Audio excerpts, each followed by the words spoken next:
不管是老化用温度的电脑笔伫插板画出无共深浅的分界，无色彩却是逼真的效果，也是工序真复杂的插画，有真特别的美感，只是一般较少人创作。西南区公所艺术空间特别邀请刘莹甲杨毅这两位艺术家来举办联展，展出40外百作品，互大家大开眼界。更难得是，这两位艺术家拢是经生人，用画作来画出因的人生故事。我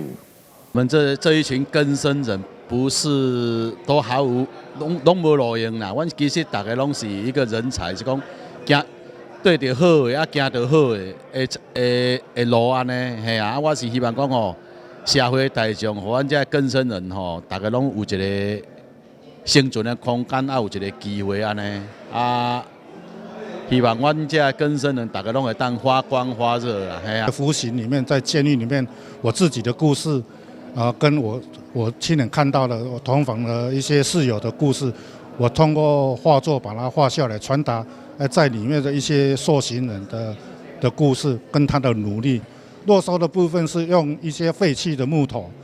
一些人讲茶烂去啊，无路用啊，我认为讲你一块茶，人讲朽木不可雕也。我就认为讲，咱人甲这个茶同款，咱一块茶好遐经营的话，也变成一个艺术品。咱人较早做歹做唔对的，无要紧，咱改革以后咱好做，嘛会变成一个好人。开幕头一天，侪贵宾甲艺术前辈拢到场小听，肯定因作品高度的艺术价值，更使人感动。希望外界用上实际的购买来小听，互更生人发挥艺术天分。每一幅画作都有它的背景故事。那我们都知道，更生人有时候，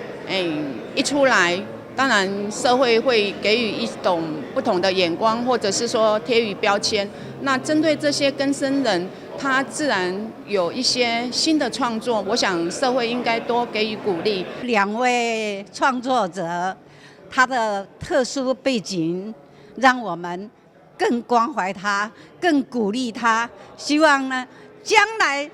他们有更大的成就，也更希望呢，社会各处能散播温暖。联展虽然伫南区展出，不过东区区长嘛以处境的心情到场，希望日后因的空间嘛当分享艺术创作，和请公民众。台南新闻阮吉采访报道。